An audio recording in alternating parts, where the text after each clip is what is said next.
going on, everybody? It's your boy, the Fett, here to talk some NBA draft. It is draft day! Finally!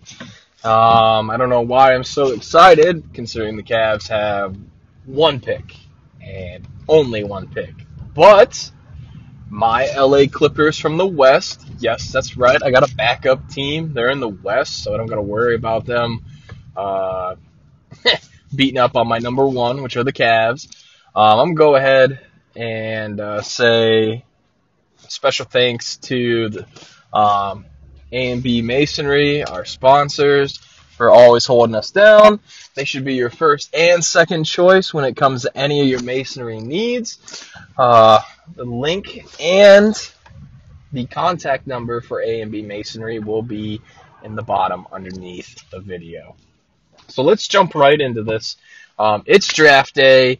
A lot of news swirling around. Last night we had a couple trades. We had the Lakers acquiring one of the Sixers late second round picks, but the big one was Dwight Howard going to Brooklyn in exchange for Mozgov. I believe there were a couple second round picks that also were intertwined in this deal.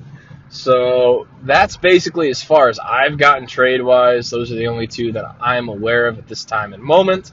There's been a lot of rumors. Obviously, the Cavs are looking for any piece they can get to match with LeBron without really giving up much, but nobody's biting so far. So maybe today during the day after you guys hear this, maybe even tonight during the actual draft. By the way, it's at 7 o'clock. Tune into it.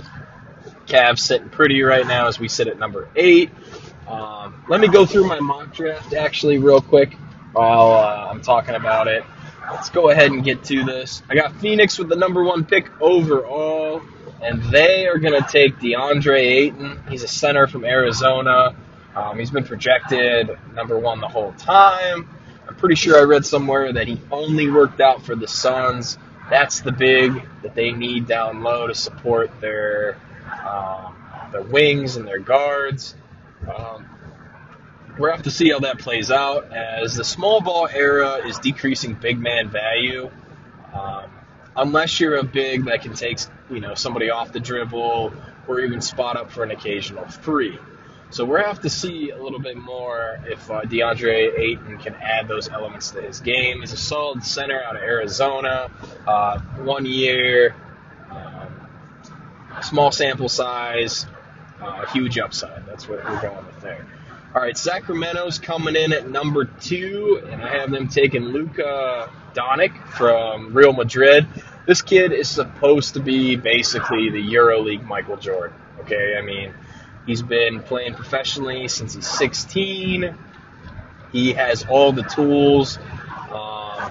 Now, playing EuroLeague basketball and coming to the NBA, two way different things. In the World Cup, I think it was a Euro Cup, him and Dragic from the Miami Heat had some pretty good chemistry as they won at least Europe, I believe. I don't know about world basketball, but I know they did some damage together. He's been at Real Madrid since he was 16, I think. He worked his way through the prep stair to the professional level. Just overall great talent. Seems like a good kid. But like I said, coming to America, coming to the NBA at such a young age like that, it'll be interesting to see here as a lot of people have both these guys, Ayton and Doncic. They can go either way, 1 or 2. I just think the Kings will be better off. And here's the thing. I could see them entertaining a trade to get out of number 2 to trade back. But, it would be hard to pass on this kid because 1 and 2 are pretty much what everyone believes are the surefire players. So we'll have to see how that plays out. Number 3, 1 of 3 picks for the Atlanta Hawks. The Atlanta Hawks, I have taken Jaren Jackson. He's a junior. Jaren Jackson Jr. He's a power forward / center coming out of Michigan State. Tom Izzo always gets these guys prepped and ready to go for the NBA. I mean, as you've seen with, Draymond Green, there's a whole bunch of products that have come out of Michigan State. It's considered one of the elite basketball schools. I rank Tom Izzo up there with Coach K at producing talent ready to get plugged in the NBA. But I believe the Hawks, who in this year's draft are searching for new players, they're going to need a couple wings.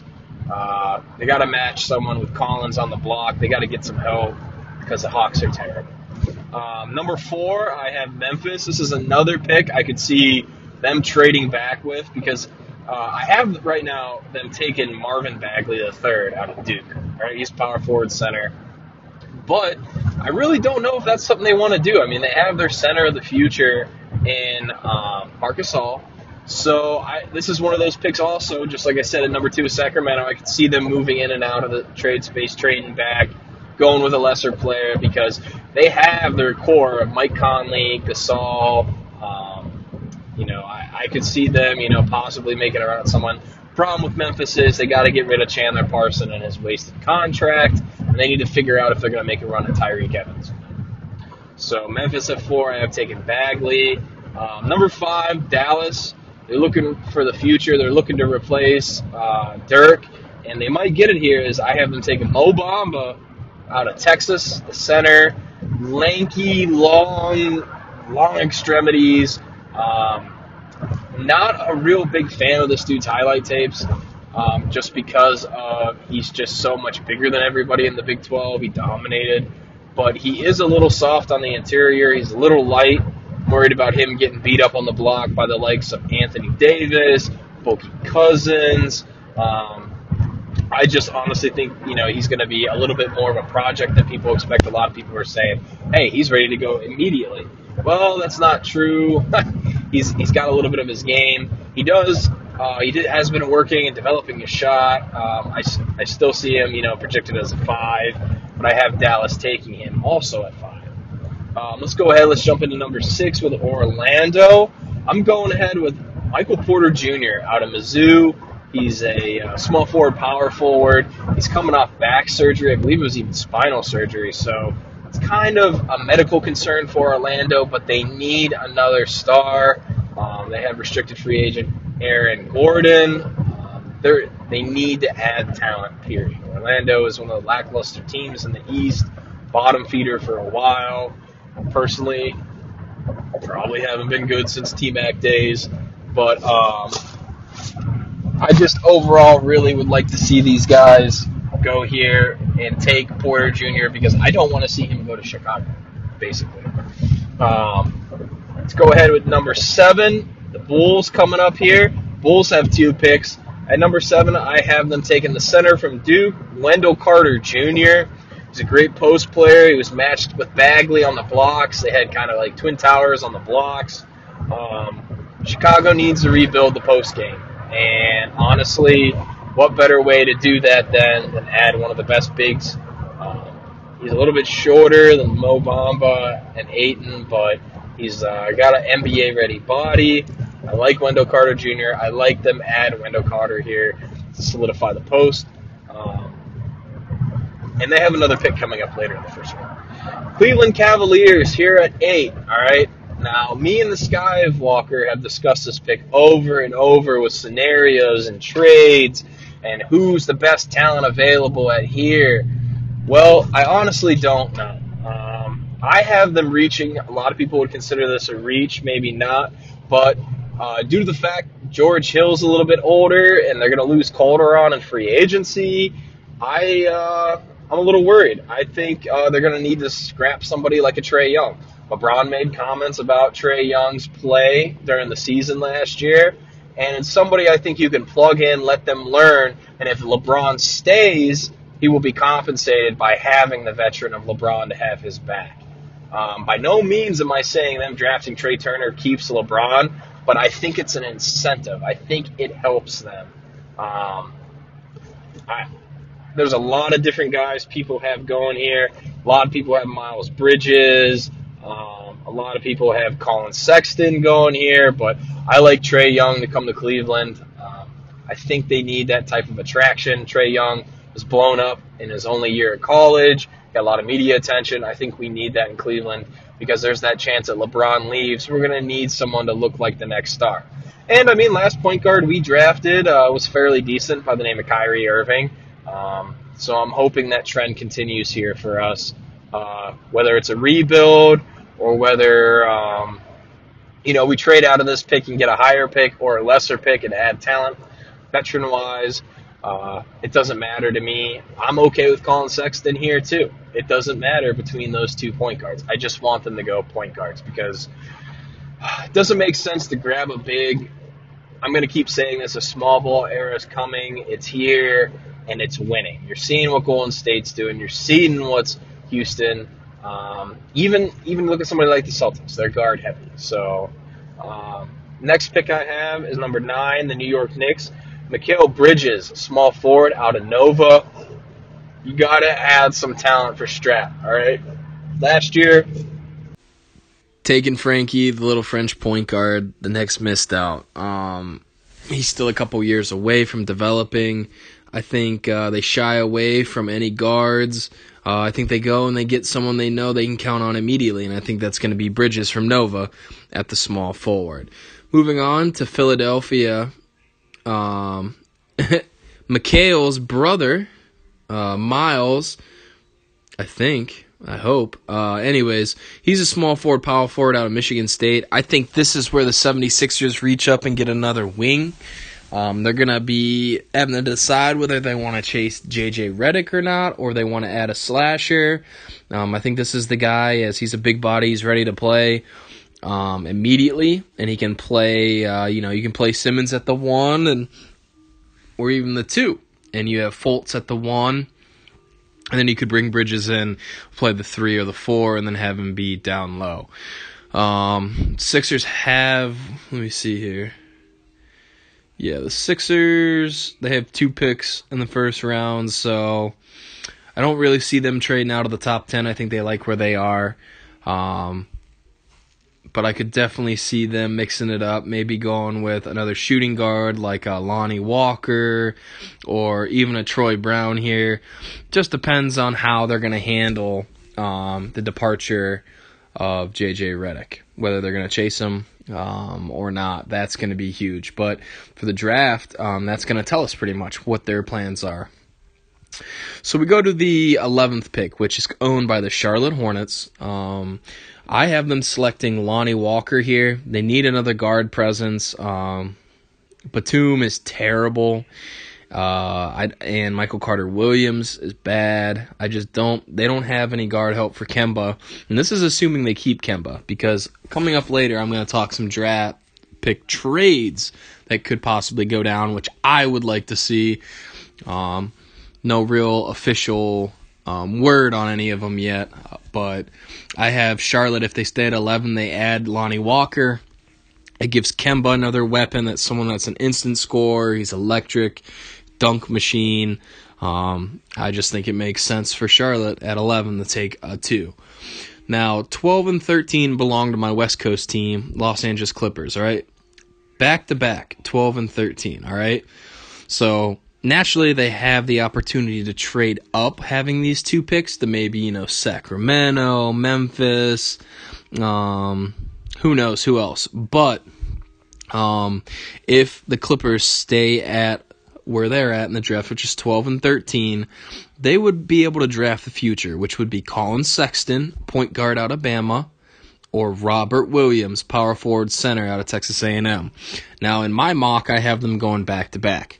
So I have them, instantly replacing the future with DeAndre Jordan wanting out like he does. He keeps saying that, or there's rumors, which I could see. I could see him, I don't really know where's a good fit to trade him away besides maybe Portland. I mean, Portland could definitely use big help, and that would give them a ring protector, but Portland doesn't really have anything to offer. I mean, they do have the 24th pick, but, they would have to give up somebody, I'd imagine, a C.J. McCollum or someone, and they probably don't want to do that. So I have Robert Williams going at 13.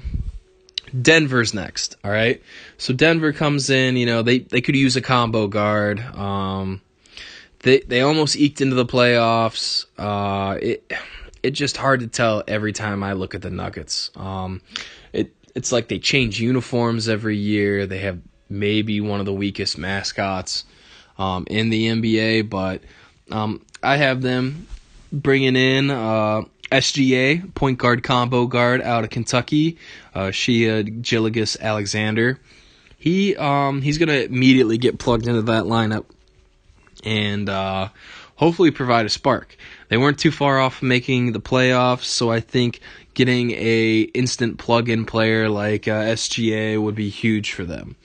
Moving on to number 15, Washington, all right? So, like I said, my mock draft, I went off of the draft order as it is, no trades. Because, naturally you're going to have trades, but later in the show, like I said, I will go over what I would like to see happen. But Washington keeps the pick. I think this is where they add Kevin Knox right here, all right? They are a couple players away, right? They have a decent core. You got John Wall, Bradley Beal, Gorick, and Morris coming off the bench. So Kevin Knox here with Washington makes sense. He's proven scorer. He had some depth for them on the wing. I know they got Otto Porter Jr., but I just think it makes sense with the small ball era getting ushered in. It's another wing that's a slasher. Who knows, maybe develops a three-point shot, and boom, they're set. They're making a run with everybody else in the East. Next pick will be Phoenix's second pick of the first round, and I have them going with another shooting guard, Troy Brown here out of Oregon. I just think, you can even move Booker to the 3 and have Gordon play the 2. It just all depends on what you want to do if you're Phoenix. I just think another guard will help them as, they're still, there's not much point guard depth here. Maybe Aaron Holiday out of UCLA, but I'm not seeing it. 17, Milwaukee taking Zaire Smith. They need some help for the Greek Freak. Still kind of shaky on Jabari Parker. This is another team where they could use a big-time post. They could use, perhaps even to move up and send somebody away. I just think, though, for them for a wing, with Jabari Parker being a restricted free agent, perhaps even gaining a little bit of interest by some teams, but, 2 ACL surgeries will scare most people off, so you need somebody in case he goes down that you can just plug in. I think that's Zaire Smith. He's one of the best athletes in the draft. Great dunker, great vertical, creates his own shot, separation. I like him a lot. So 18 belongs to San Antonio, and this is where I have them dipping back into the international pool and taking Dazana Musa, small forward. He's foreign. Pop loves his foreign guys. Tony Parker, Emmanuel Ginobili, Marco Benelli. They normally have a eye for foreign talent, and they will need to replace Kawhi Leonard, and this guy can play the 3. He's got the skill set. He's not as popular as Luka, but I think he would fit the mold. I think Pop could make him into something, being the best coach in the league. All right, 19, we have Atlanta having another pick here. At 19, I have Atlanta, since they're looking to trade Schroeder. I have them going and snagging Aaron Holiday, point guard out of UCLA. We're basically talking about a complete rebuild for Atlanta with 3 first-round picks. And since I had them already taking Jaren Jackson, why not give him somebody to bring the ball up the floor? It's brand new, instead of relying on anyone from the vet pool. I just think it makes sense. So then we come to Minnesota at 20, and I have them taking another wing here, Keita Bates-Diop from Ohio State. I think he could come off the bench for Jimmy Butler, give him a spell. Minnesota has good talent, okay? Nobody's disrespecting them at all, as, they have, Karl Anthony Towns, they have Jimmy Butler. They also have Andrew Wiggins, but they're not real strong at the 1 and 4. But, that doesn't matter in the small ball era as long as you have the wings. I'm telling you guys, The wings are going to be the future. Guys that can slash and step back and hit the three. I think Bates Diop can build these skills upon himself and move that forward in with the league. He showed great promise at Ohio State. I think it makes sense here. Utah comes up at 21st. I think they're going to need another proven scorer to match with Donovan Mitchell and Rubio. I think they go out and they get Bruce Brown here, shooting guard out of Miami. He was Lonnie Walker's floor mate down at Miami.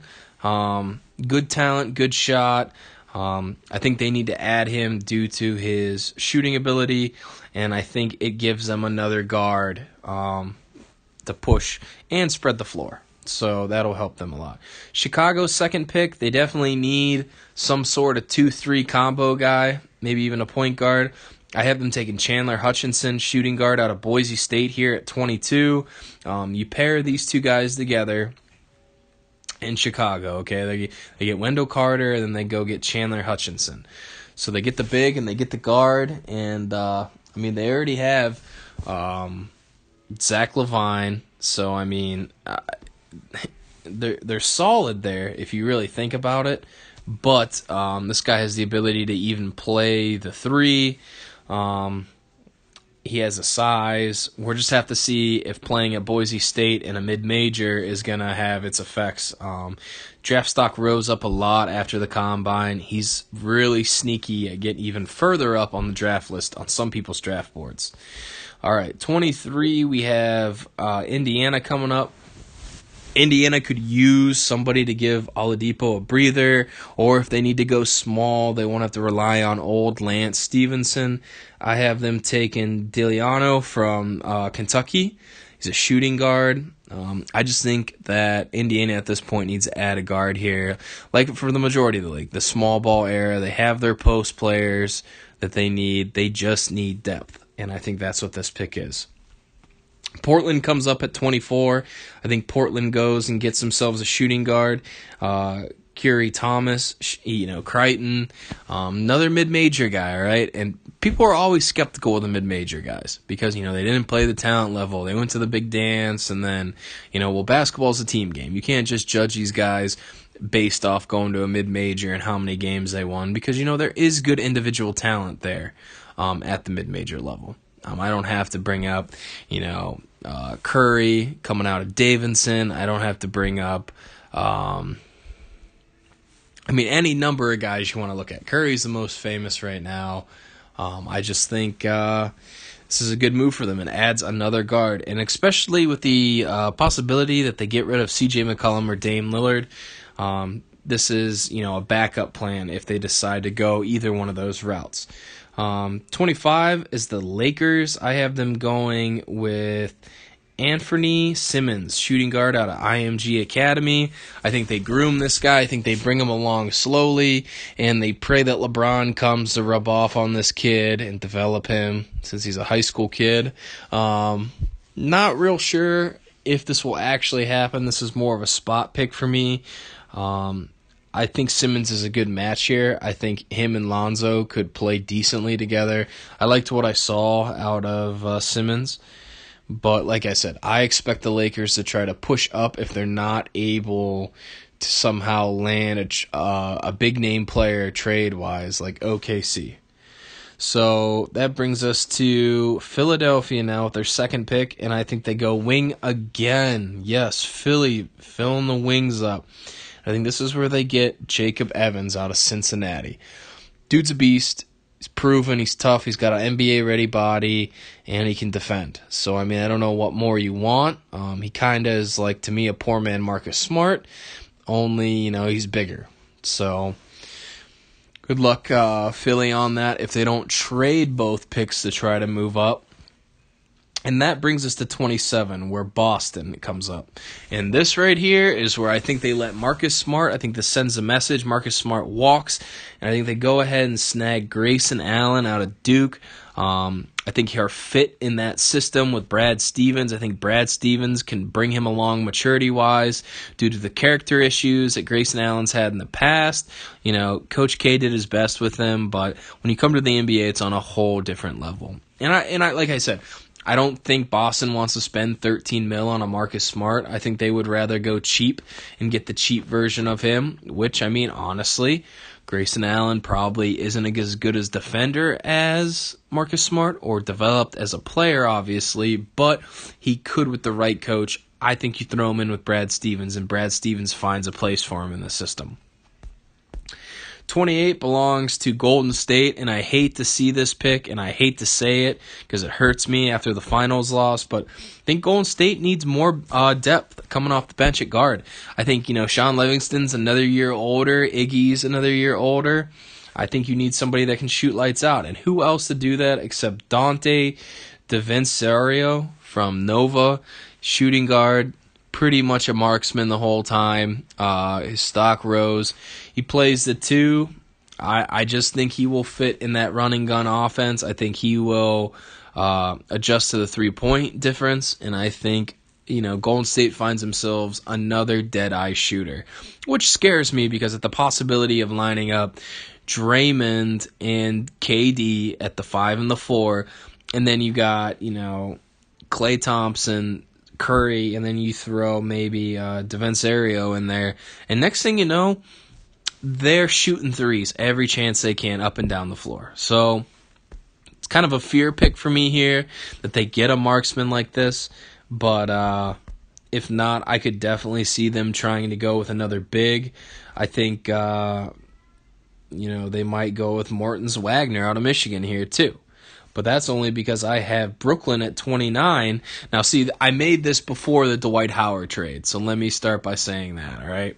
So now that they got Dwight Howard and they let Mozgov go, I think this, I don't know if they will go after a Mortez Wagner type, a center out of Michigan, a big.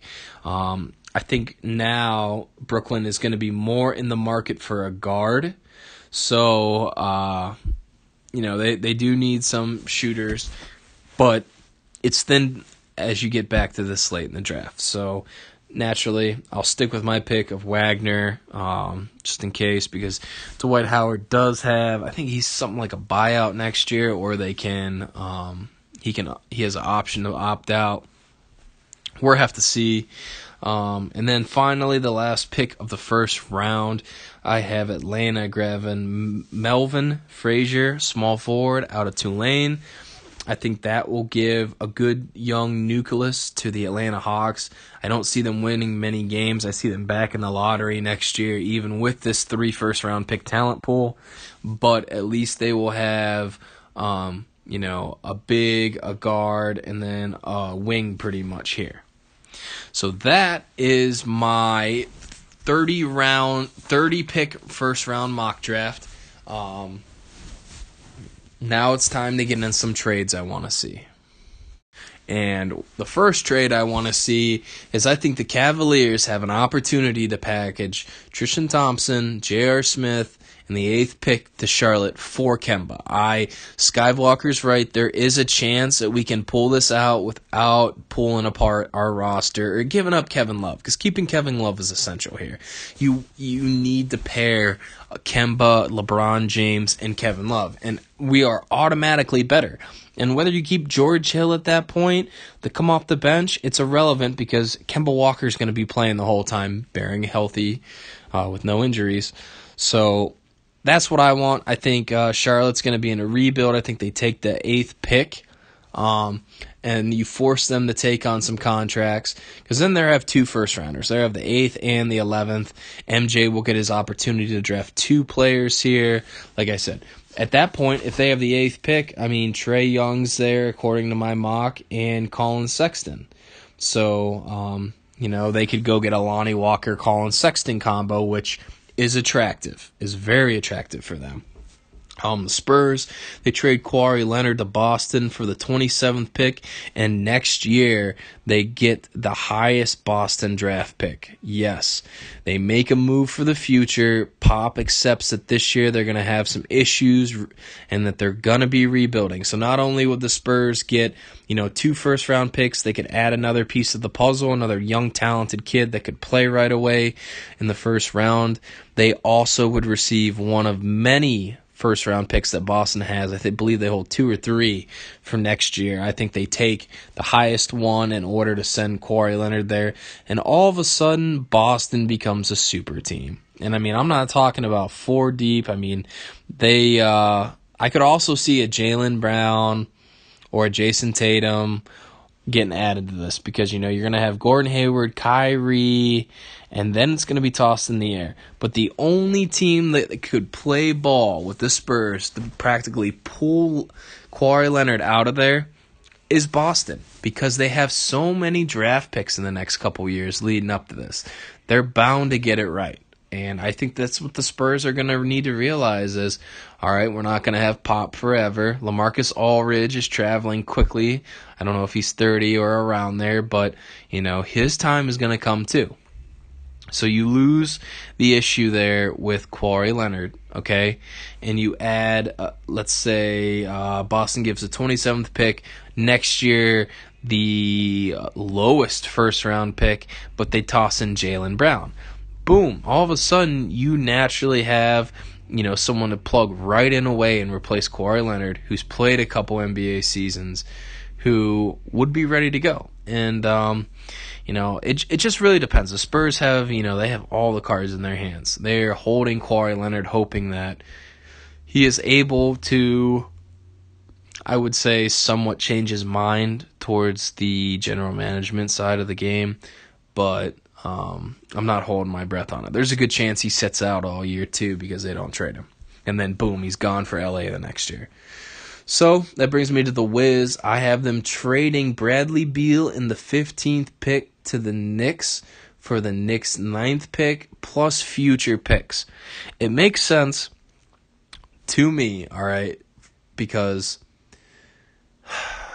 Washington would move up the 9th. It would give them a much clearer picture of, who they could want. Don't get me wrong, I haven't taken Kevin Cox, and I think that'd be an awesome pick for them.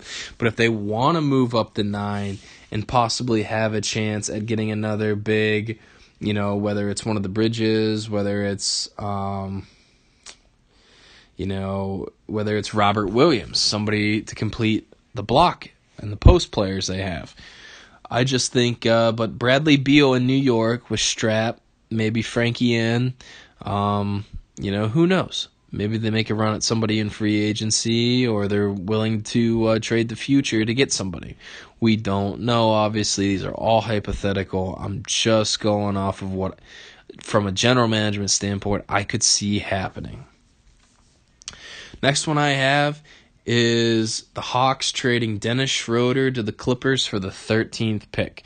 And see, now this would give the Clippers a young point guard, all right? Something they haven't had since Chris Paul came over. Chris Paul wasn't exactly young, but he still was experienced. And Schroeder has the opportunity. He could be an NBA All-Star. He could, you had Schroeder there, and now you have Tobias Harris with DeAndre Jordan, and then I have them drafting, Colin Sexton or Robert Williams at 12. All of a sudden, you're looking at a nice young little nucleus. And if you trade DeAndre Jordan and say grab a couple picks from Portland over the next couple of years, no one's going to complain. And who knows, maybe you can pull CJ McCollum out of Portland. A lot of questions up in the air on that. Okay, my next trade is, it's funny I said CJ McCollum because he's my next part of this. The Cavs trade Kevin Love and Chetty Osman to the Blazers for CJ McCollum. All right, this gives the Blazers some post identity. It keeps it retaining some 3-point shooting. Since they lose CJ, and they also get a stretch 4 in Chetty, who, they like the small contract. He showed glimpse of, high energy off the bench, and he just overall, I think, could help with this trade. I think it could push them over the top. And if the Cavs could pull CJ McCollum and Kemba Walker, as SkiveWalker has adamantly said he would love to have, trust me, I would too, but this is the only way I see it going down because Portland needs post help. My last one, I have Orlando trading. They're going to have Aaron Gordon opt in from his restricted free agent. Like, they're going to sign a tender, and boom, he's gone to Milwaukee for the 17th pick. And I think instantly you add Gordon with the Greek Freak, Jabari Parker, and whoever they draft at 17, whether it's Zaire Smith or whoever. I think that will give them some help, and I think it'll be much needed. Aaron Gordon's good when he's healthy. He's just stuck down there in Orlando where they're not going anywhere with him. So those were some of my draft picks, trades, along with some vets mixed in there. Naturally, I want to see the Cavaliers make some noise with one pick. This is our only pick until 2021. Okay, if we lose Brown and we suck for the next 3 years, we don't have any draft picks. At least we need something we can hold on to and say, all right, well, it was justified. Because right now there is no justification for losing 3 years of your picks. So I hope you guys enjoyed this, whether you like the video and recording, or you disagree with me. Please leave a comment. Let me know your thoughts and feelings. Always open to discuss. Me and SkiveWalker will be doing a post-draft where we go over our mocks and talk about what could be after it's all figured out. Like I said, tonight's the draft. It's at 7 p.m. Please watch it if you're a fan. This is one of the most exciting parts of the year for basketball because, the season's been over for a couple weeks now, but this jump starts everything from summer league to free agency. This is where it starts. We're still a couple weeks away from football. Baseball is trucking along right now, and, hockey's the same way. They're just, they're handing out awards, and, I honestly think this is the slowest time of the year for me sports-wise. I hate it because 3 of my favorite sports are in off-season. Don't get me wrong, I fell in love with baseball again, but the NBA draft for me, loving basketball as probably my favorite sport to play and second favorite sport to watch. I always hold it special. Ever since, I got to watch LeBron James, we won the lottery, and then from there, you knew who we were going to draft. Don't get me wrong, there's been some heartaches. Anthony Bennett will probably go down as the worst Cavaliers draft pick ever because, frankly, no one had them taking him. And, it was just one of the terrible, terrible eras of the Cavaliers. Having back-to-back, I think that was the 2 years they had back-to-back first-round picks. Right after we had Kyrie, Anthony Bennett was terrible. I don't even know if he's still in the league anymore. I'll have to check. But this is the Fett. I've had a great time. Thank you, ladies and gentlemen, for listening. Like I said, let me know in the comments what you think. And go Cavs!